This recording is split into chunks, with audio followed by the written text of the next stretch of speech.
Welcome, friends, to the Beaver Dam. Today we are talking about a specific thing, and that is this Lightspeed bundle right here. And it is a damn shame. A $20 Lightspeed bundle for these 5 characters. CG's really trying to put the L in Lightspeed bundle. That's all I'm gonna say. Okay, so just saying right now, this is a good deal. This is a good deal. If I were to take a look at just the Chirotechs for these characters, that is 5 characters. If you were to buy the Chirotechs you need for them, that is $20 per character. That is $100 per for this entire bundle of Chirotechs alone. So yes, this is a good deal. Even if you only had one of these guys you still needed to level up, it's a good deal. Just by monetary wise in general in the game, this Lightspeed bundle will always be overall worth it compared to most things in the game. But let's talk a bit about why it's not worth it first, and then we'll kind of circle back around into why it's worth it. So we're gonna jump into a couple of the old Lightspeed bundles real quick.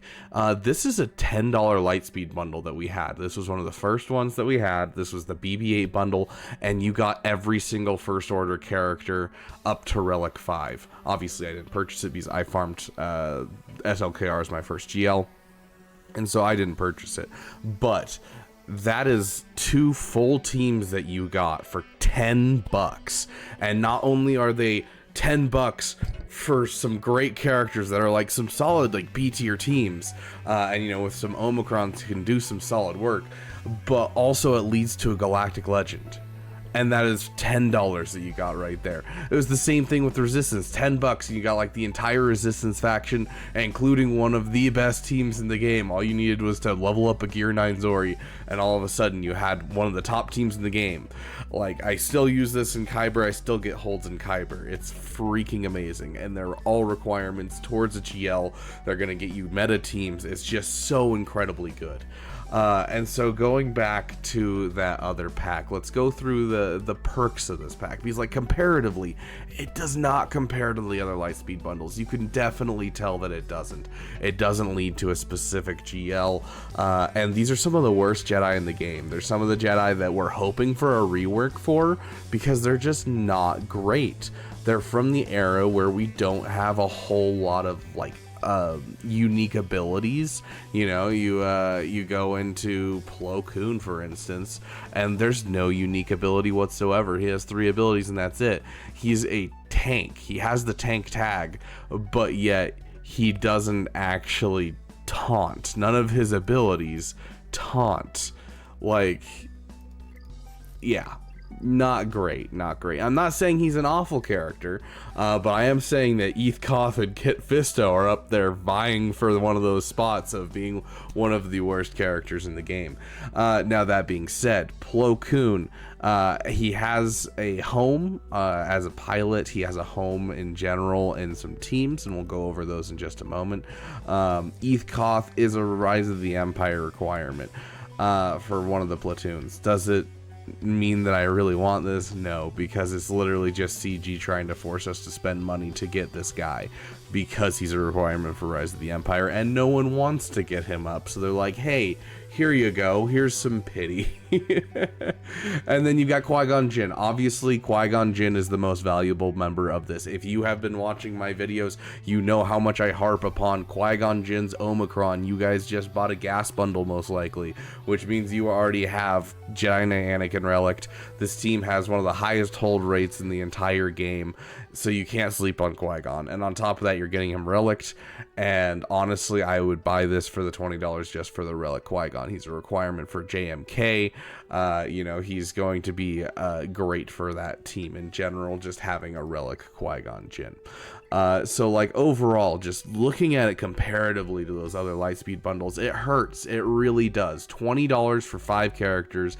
None of them have Chirotechs involved. I believe the BAM bundle was $25 for 5 characters, and one of the characters had Chirotechs. You know, Mandalorian required an extra 100 Chirotech, or extra, what was it? Was it 100? I think it was 100 Chirotechs. It might have been 200 Chirotechs. But regardless, he had extra Chirotechs, and and all 5 of those characters, you've got Cara Dune. Cara Dune is great on a Rebel fighter team. You have IG-11, you've got Queel, great on any Scoundrel lineup. You have Mando and you have Grief Karga, 2 of the best characters in the Bounty Hunter faction for $25, as opposed to 5 of the worst Jedi. It's not a comparison, but yes, it is a good deal. It is absolutely a good deal, especially for those of you who don't know if you're going to be able to do a lot in the raid because maybe you didn't get the gas bundle. This is a good opportunity for you guys to pick up some characters to help out your guild, so it might be worth the $20 to you. Now, going into how you can use these characters once they're in your roster, outside of the raid, because obviously there's the raid uses, but like who cares, yes, the raid's important and all that, but we need viability outside of a raid if we're going to pick up a team. The reason everyone likes Gungans right now is because they're one of the top teams and they're good for the raid, and so everyone has them as a PP. Those passion projects hit hard when they can be used in special places. Going into how you can use these Lightspeed bundles, there's not a lot of ways you can use them effectively, but one of the nicest things that I actually love about this is this right here. You just got yourself a Relic Qui-Gon team. Yes, it's not a great Qui-Gon team because usually you want Mace Windu in the team or something that can tank. Because if you have a actually good tank in there, you can cause them to basically just get held up, and Anakin will just kill everyone off before they can kill Qui-Gon off. And so you can get a couple more holds out of the overall battle than just the one if they kill Qui-Gon, then bring in a cleanup team. And so, you want that tank, but immediately that opens up opportunities to do things like the bulk cron. We have the 15% health and protection cron right now. We can throw that on this team and make it a bulkier team. As time goes on, there might be other crons that are good for this team, but regardless, it'll just mean you can put data crons on the team. And so that right there immediately is actually a solid thing for me. Like, it immediately makes me think, oh, maybe I should grab it because I've been meaning to Relic Qui-Gon so I can put Datacrons on the team regardless. Am I going to use any of these other 3 guys? Maybe, but I do have like a Keller and Beck, so like it's getting hard to justify putting them in my roster. But hey, in your roster, you might not have the Jedi to go with Jedi Knight Anakin, which is fine. Some level 1 Jedi with Jedi Knight Anakin and the Qui-Gon Omicron, you're gonna do solid work. I bring it up all the time. Those crazy holds that you get even in Kyber with like level 1 Mace Windu on the team, level 1 Kit Fisto, just because Jedi Knight Anakin just pops in, destroys the entire team. 9-second battle, you got to hold. It's hilarious to see. So it's just an extra layer of fun for the Qui-Gon team if you don't have a solid Qui-Gon team going. The other use is this right here. So Plo Koon is not a good tank. We mentioned this. Plo Koon is not the best tank, but under the Starkiller Starkiller unique, he does pre-taunt as a tank. Just because he is a Jedi tank, he does get that pre-taunting effect, and so Starkiller will force him to taunt, will give him damage immunity. Really solid option for this team in general, and on top of that, he's a character that's a pilot.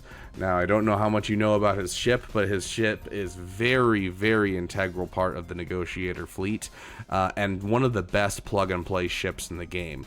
It says, dispel all debuffs from all allies and recover 40% health and protection when you call them into the battlefield. And that works for every team. You can put them into your finalizer lineup to make it so that way you might be able to take down a Malevolence, because, you have that buff dispel to get rid of the... all the buzzies. You can throw him in any really lineup and just do some solid work. And Negotiator, he's great if you can get him up to high Relic levels, which you've already pushed him to Relic 5 with this bundle.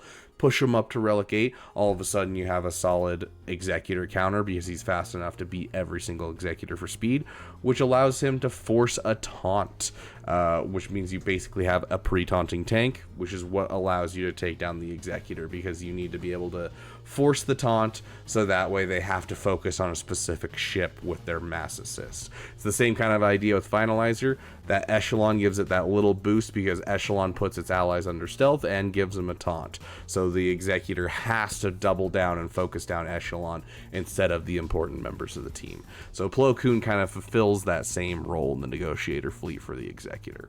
So overall, I gotta say, it hurts my soul to say, yes, this is worth it, and I'm going to purchase it for myself. More than likely, I will purchase it for myself. But, like, am I happy about this Lightspeed bundle? No.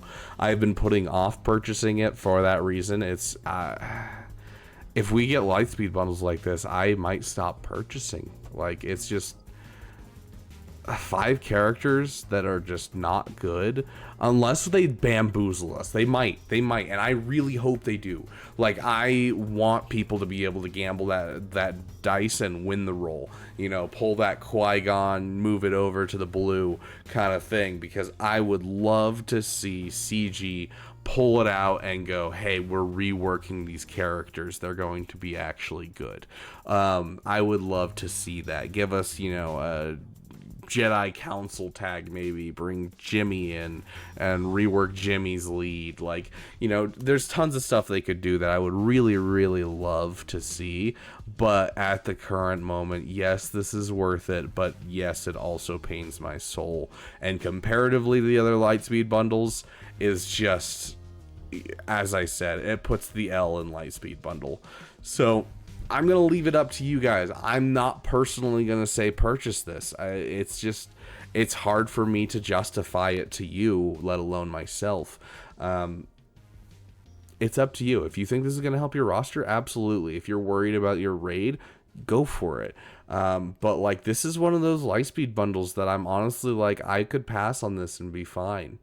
And I think a lot of people will. I don't think this is going to be a generally picked up one. But I would love to hear your guys' thoughts on this Lightspeed bundle. It's a Lightspeed bundle.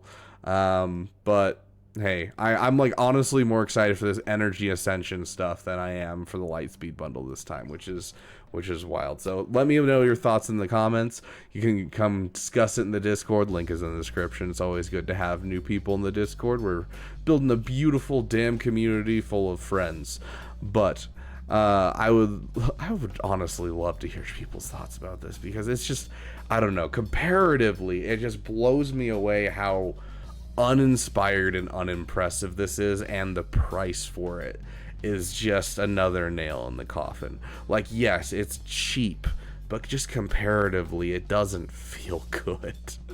Thank you guys so much for watching, and I will see you guys in the next video.